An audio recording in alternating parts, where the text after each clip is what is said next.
IT job కోసం చూస్తున్నారా? ఐటీలో కెరియర్ బిల్డ్ చూసుకోవాలనుకుంటున్నారా? అయితే సమాధానం కోడింగ్ ట్యూటర్. జాబ్ అనేది ప్రతి ఒక్క లైఫ్లో చాలా ఇంపార్టెంట్.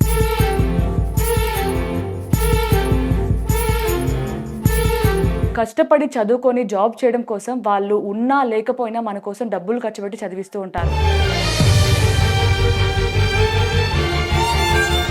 ఇలాంటి ఎంతో మంది జాబ్ లేని వారికి జాబ్లు కల్పించి వాళ్ళ లైఫ్లో హ్యాపీనెస్ని నింపింది కోడింగ్ ట్యూటర్.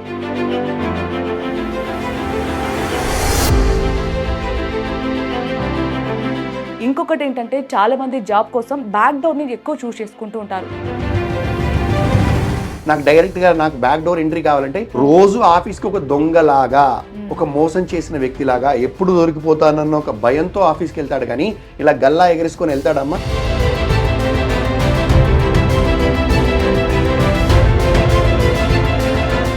ఒక కెమెరామ్యాన్ కెమెరాని నడపాలన్నా, ఒక డైరెక్టర్ డైరెక్షన్ చేయాలన్నా, ఒక యాంకర్ యాంకరింగ్ చేయాలన్నా, ఒక CEO కంపెనీ నడపాలన్నా స్కిల్ కావాలి.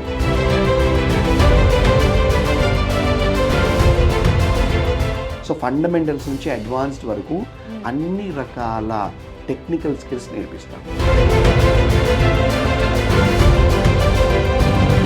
నీకు సాఫ్ట్వేర్లో సెటిల్ కావాలన్న కసి ఉండి నువ్వు వస్తే కనుక సాఫ్ట్వేర్ ఇంజనీర్గా మార్చేస్తాను.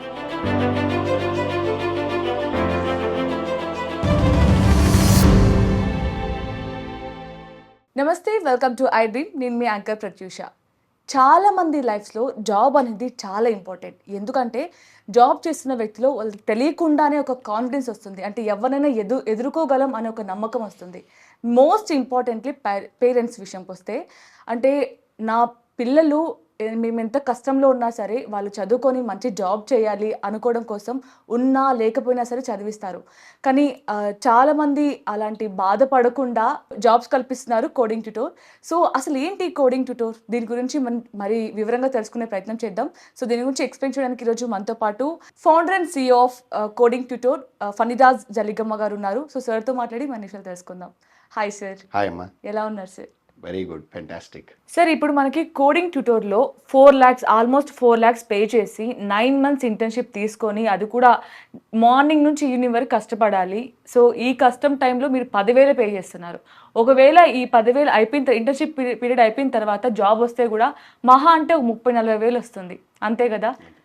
సో ఇవన్నీ ఎందుకు సార్ మా కష్టం? ఒక 2 లక్షలు పడేస్తే బ్యాక్ డోర్లో మంచి జాబ్ వస్తుంది. సో అదే అనుకుంటున్నారు జనాలంతా. సో మీరు ఏం చెప్తారు? అమ్మా, నేను అంటే సో బ్యాక్ డోర్లో వెళ్ళే వాళ్ళు ఎందుకు వెళ్తారు?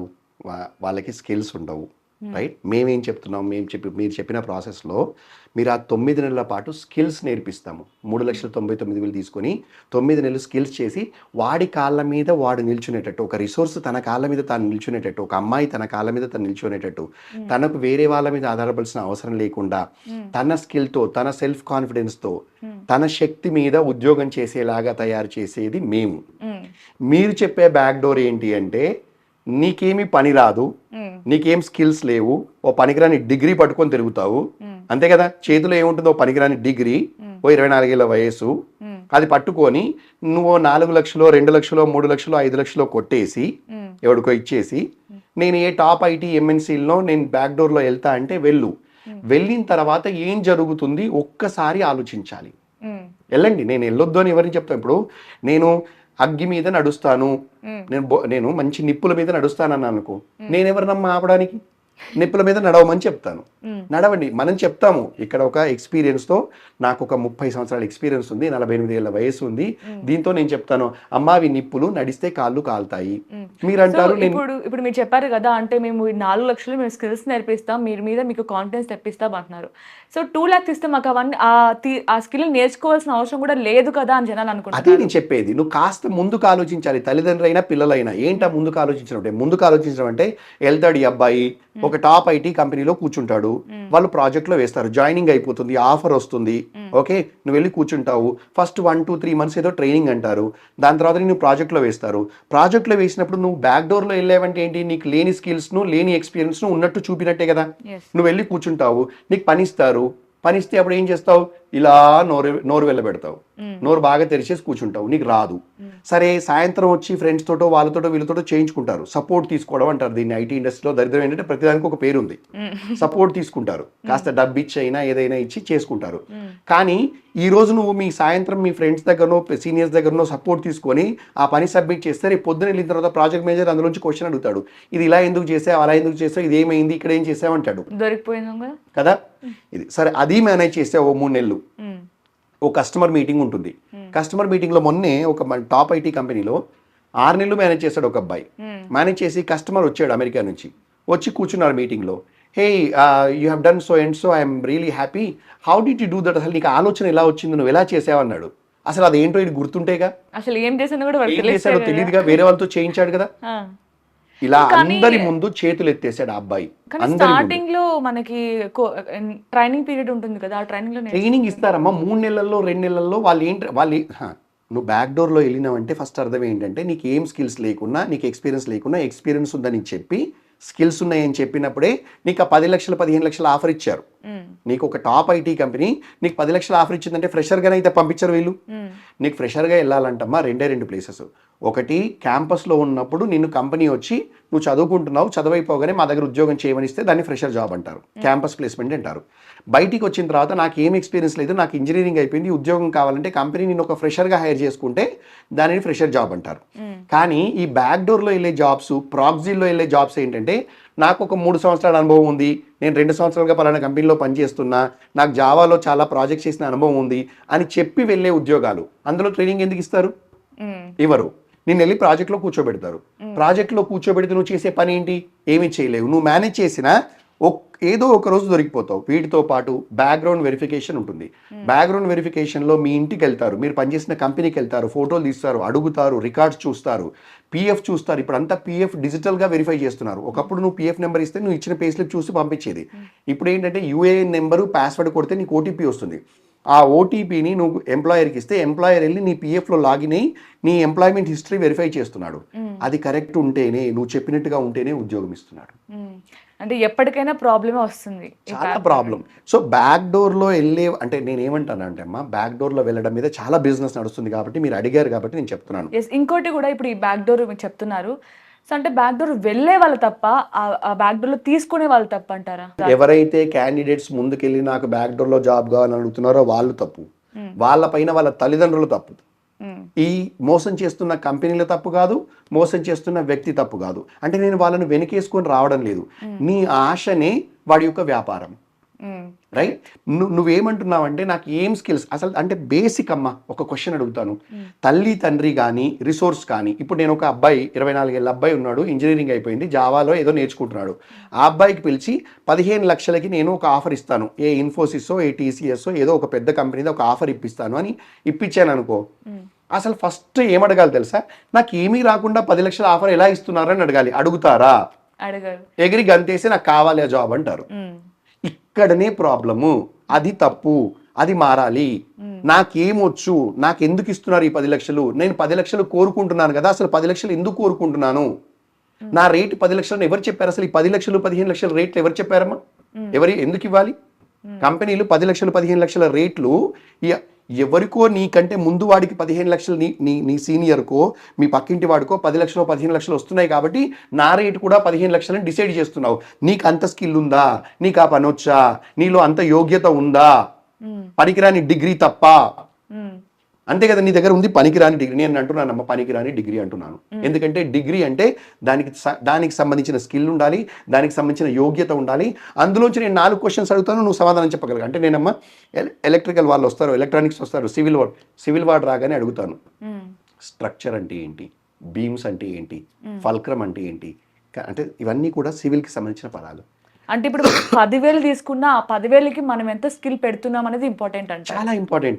నువ్వు స్కిల్ మీద ఆధారపడి నీ యొక్క కెరియర్ని బిల్డ్ చేయి. కానీ నీకు ఏం స్కిల్ లేకుండా నీకు 10 లక్షల జాబ్ కావాలి, 15 లక్షల జాబ్ కావాలి, నేను 4 లక్షలు ఇన్వెస్ట్ చేస్తా, నాకు డైరెక్ట్గా నాకు బ్యాక్ డోర్ ఎంట్రీ కావాలంటే ఇదేదో క్యూలలో మనం ఏదైనా దేవుడి దేవస్థానంలోనో ఎక్కడైనా ఉన్నప్పుడు, సినిమా థియేటర్లోనో క్యూలో నిల్చున్నప్పుడు నువ్వు షార్ట్ కట్లో వెళ్ళి క్యూలో నిల్చుంటే నీకు ఫలితం ఉంటుంది. కానీ ఈ ఉద్యోగాల విషయంలో, అందులో ప్రైవేట్ గవర్నమెంట్ ఉద్యోగాలు నువ్వు చెయ్యి, నువ్వు ఏదైనా చేస్తే నీకు అక్కడ దొరకబట్టేవాడు ఎవడు ఉండడు. కానీ ఇక్కడ ప్రైవేట్ ఉద్యోగాల్లో కేవలం స్కిల్లే ప్రధానం, స్కిల్కే డబ్బులు ఇస్తారు. స్కిల్ లేని వాడికి డబ్బులు ఇస్తున్నారు అంటే ఖచ్చితంగా ఆలోచించుకోవాలి, ఆగాలి. అందుకే కదమ్మా మొన్న నంద్యాల అంటే ఎక్కడో కర్నూలు దగ్గర, కడప దగ్గర ఉన్న ఒక చిన్న పట్టణం, అక్కడ ఒకడు సాఫ్ట్వేర్ కంపెనీ పెట్టి మాకు హైదరాబాద్లో ఉంది, దాని బ్రాంచ్ ఇక్కడ పెడుతున్నాము, గంట సేపు రోజుకు గంట పని చేస్తే చాలు 40,000 జీతం జావాలో మేమే నేర్పిస్తాము, 4 లక్షలు ఇవ్వండి అని ఒక్కొక్కడికి 4 జాబులు అమ్మారు. అంటే నువ్వు 4 గంటలు పని చేస్తా అంటే 4 జాబులు కొన్నారు పిచ్చోళ్ళు. అంటే గంటకి 4 లక్షలు మనం పే చేయాలి. చేస్తే 4 జాబులు ఇస్తారు. నెలకి 40,000 చొప్పున 4 16 1,60,000 ఇస్తారు. అంటే 10% వడ్డీ ఇస్తున్నట్టు వాడు. బేసిక్గా 16 లక్షలకు 1,60,000 అంటే 10% వడ్డీ ఇస్తున్నాడు. నువ్వు ఆలోచించుకోవాల్సింది అంటే నేను గంట పని చేస్తే నాకు 40,000 ఎలా ఇస్తావు? అసలు ఒక గంట ఉద్యోగము, 2 గంటలకు 2వ ఉద్యోగం, 3 గంటలకు 3వ ఉద్యోగం అనేది అసలు ఈ ప్రపంచంలో ఏదైనా కాన్సెప్ట్ ఉందా? ఎక్కడైనా కని విని ఉన్నామా? లేని దాన్ని కూడా కొన్నారు. 900 మంది కొన్నారు. 900 మంది 120 కోట్లు యాజ్ పర్ ద డిఎస్పీ. అక్కడ ఎవరో ప్రెస్ మీట్ పెట్టారు, వారి ప్రకారం చెప్తున్నాను నేను. ఇన్స్టాలో ఉంది, యూట్యూబ్లో ఉంది. తప్పెవరిది? ప్రజలది కదా. తల్లిదండ్రులు ఎవరైనా పిల్లలు డబ్బులు బ్యాక్ డోర్ ఎంట్రీ, ప్రాక్సీ అనగానే ఫస్ట్ తల్లిదండ్రులు ఆగాలి, తల్లిదండ్రులు ఆలోచించాలి, తల్లిదండ్రులు క్వశ్చన్ చేయాలి. నీకు ఏమీ రాదు కదారా, మళ్ళీ ఇలా డబ్బులు పెట్టి లోపలికి వెళ్తే వాళ్ళకి ఎంతసేపు ఏం కావాలో, వాడికి పెళ్లి చేయాలి, వాడి జీవితంలో సెటిల్ కావాలి, వాడికి ఉద్యోగం రావాలి, వానికి ఎవరికి ఒక మంచి అమ్మాయి కట్నం తీసుకోకనో ఒక మంచి అమ్మాయి, యోగ్యురాల అమ్మాయి రావాలి. దానికోసం వాళ్ళు ఏం చేయడానికైనా సిద్ధమవుతున్నారు. ఇది తల్లిదండ్రులు వాళ్ళ బలహీనతలు వాళ్ళకు, పిల్లలు వాళ్ళ బలహీనతలు వాళ్ళు. ఫైనల్గా ఏం చేస్తున్నారంటే ఇక్కడ వెళ్ళి బకరా అయిపోతున్నారు. మనం ఏమంటున్నాము? నువ్వు స్కిల్ నేర్చుకో, ఒక్కొక్క మెట్టు ఎదుగు, పని నేర్చుకో, యోగ్యుడివిగా, నైపుణ్యం తెచ్చుకో, స్కిల్స్ పెంచుకో.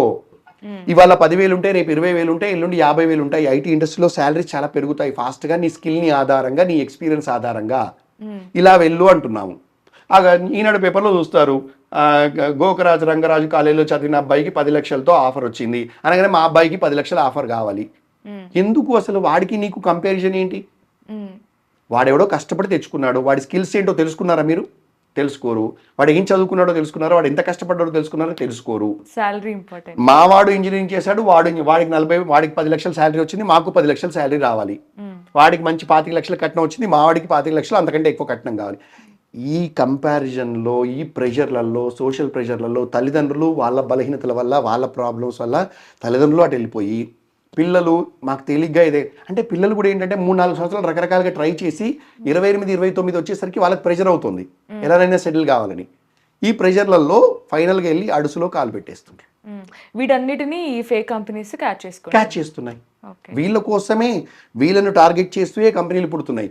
అదే మీరు నేర్పిస్తాము, పని నేర్పిస్తాము, ఒక్కొక్క మెట్టు నేర్చుకోండి, స్కిల్ నేర్చుకోండి, కష్టపడండి, మెల్లిగా ఎదగండి. మనం చెప్తే ఎవరికి రుచించట్లేదు కదా, రుచించకపోయి మేము అందుకే మా దగ్గర వచ్చి ఎవరైనా 9 నెలలు అంటే 9 నెలలు ఎందుకండి, 6 నెలలు ఎందుకండి, 3 నెలలకు చేయొచ్చు కదా అంటారు కదా. మాకు తెలుసు వాళ్ళు వెళ్ళిపోతారు, మళ్ళీ 6 మంత్స్ తర్వాత 9 మంత్స్ తర్వాత మన దగ్గర వచ్చి జాయిన్ అవుతారు. రియలైజ్ అవుతారు, తెలుస్తుంది మార్కెట్లో వాళ్ళకి. 3 నెలలు కాదు, 6 నెలలు కాదు, మీరు 10 కోర్సులు చేయండి, జాబ్ రాదు, వచ్చినా అది నిలవదు. నిలవాలి అంటే మీరు స్కిల్స్ని బేస్ చేసుకుంటే తప్ప నిలవదు. అండ్ ఇంకొకటి కూడా మనకి ఏమంటారు, ఒకలాంటి భయం ఉండిపోతూ ఉంటుంది. ఎప్పుడైతే స్కిల్ ఉండదో, అంటే నేను చేయలేనేమో, ఇది నా వల్ల కాదేమో, అంతే కదా, పరుగు పోతుందేమో. రోజు ఆఫీస్కి ఒక దొంగలాగా, ఒక మోసం చేసిన వ్యక్తిలాగా, ఎప్పుడు దొరికిపోతానన్న ఒక భయంతో ఆఫీస్కి వెళ్తాడు. కానీ ఇలా గల్లా ఎగరేసుకొని వెళ్తాడమ్మా, ఆఫీస్కి వెళ్ళడు. ఆఫీస్కి అంత ధైర్యంగా వెళ్ళడు. ఎప్పుడెప్పుడు సైడ్ లైన్లలో కూర్చొని వెళ్తుంటాడు. మొన్న ఒక అబ్బాయి ఉన్నాడు, అతను ఏదో నాన్ టీచింగ్ జాబ్ చేశాడు 5 ఏళ్ళు 6 ఏళ్ళు. దాని తర్వాత ఏదో కంపెనీలో బ్యాక్ డోర్ ఎంట్రీలో టాప్ ఐటీ కంపెనీలో జాబ్ కొట్టాడు, వెళ్ళాడు. 3 నెలలు బెంచ్ మీద ఉంచారు, 4 నెలలు ప్రాజెక్ట్లో వేశారు, 5వ నెలలు రోడ్డు మీదకి వచ్చాడు. ఎంత ఫాస్ట్గా వచ్చిందో అంత ఫాస్ట్గా వెళ్ళిపోయింది. అంతే, 5 నెలలు పట్టింది ప్రూవ్ కావడానికి. తర్వాత మన దగ్గరికి వచ్చాడు. సో నేనేమంటానంటే బ్యాక్ డోర్ నిప్పుల మీద నడవండి, మళ్ళీ తర్వాత కాస్త బట్టర్ అవి పెట్టుకొని, వెన్న అవి పెట్టుకొని తగ్గిన తర్వాత మళ్ళీ రండి. నైస్. ఏం చేస్తాం? చాలా చక్కగా ఎక్స్ప్లెయిన్ చేశారు. అంటే ఇప్పుడు చేస్తున్న మిస్టేక్స్కి ఇది చాలా ఇంపార్టెంట్. అంటే ఈవెన్ ఏమంటారు, పిల్లలకే కాకుండా మెయిన్ గా తల్లిదండ్రులకి ఇంపార్టెంట్, ఎందుకంటే తల్లిదండ్రులకి important. వాళ్ళే ప్రోత్సహిస్తున్నారు. అంటే వాళ్ళు తల్లిదండ్రులే- ఇవ్వకుండానే డబ్బులు ఎలా వస్తుంది? తల్లిదండ్రులకి ఇంపార్టెంట్, తల్లిదండ్రులే రియలైజ్ కావాలి. పిల్లలకి చెప్పితే ఎక్కదు కాబట్టి నేను మీ మాధ్యమం ద్వారా తల్లిదండ్రులకి చెప్పదలుచుకున్నాను. బ్యాక్ డోర్లు, ప్రాక్సీలు ప్రోత్సహించకండి. గాలిలోంచి 10 లక్షలు 15 లక్షల ఆఫర్ మీ పిల్లలు తీసుకొస్తే, యోగ్యత లేకుండా స్కిల్స్ లేకుండా తీసుకొస్తే సంబరపడిపోకండి. వేరే వాళ్ళతో మీ పిల్లల్ని కంపేర్ చేయకండి, వేరే వాళ్ళ శాలరీలతో కంపేర్ చేయకండి. వాళ్ళకి స్కిల్స్ నేర్పించడానికి ప్రయత్నం చేయండి. మాలాంటి కంపెనీల్లో ఇంటర్న్షిప్లు చేయించండి. మా దగ్గరే కాదు, ఇంకా ఇంటర్న్షిప్కి రకరకాల ప్లేసెస్ ఉన్నాయి. సో మీరు ఎక్కడో దగ్గర ఇంటర్న్షిప్ చేయించండి, పని నేర్పించండి. పని ద్వారా వాళ్ళు పని చేయడం ద్వారా వాళ్ళు నిపుణులు కావాలి, వాళ్ళు ఎక్స్పర్ట్స్ కావాలి. అది చూడండి, దాని మీద శ్రద్ధ పెట్టండి. ఇది మన మెసేజ్ అమ్మా parents. Thank you so much sir, మీ టైంని మా కోసం ఇంత స్పెండ్ చేసి ఇంత చక్కగా ఎక్స్ప్లెయిన్ చేసినందుకు. అంటే కెరియర్ గురించి ఆలోచించిన వాళ్ళు నాకు తెలిసి నిజంగా తప్పకుండా ఒక్కసారి ఇక్కడికి వస్తే మాత్రం సీరియస్లీ మీ లైఫ్ అయితే సెట్ అయిపోతుందని నాకు కూడా అనిపిస్తుంది. So thank you so much sir. Thank you.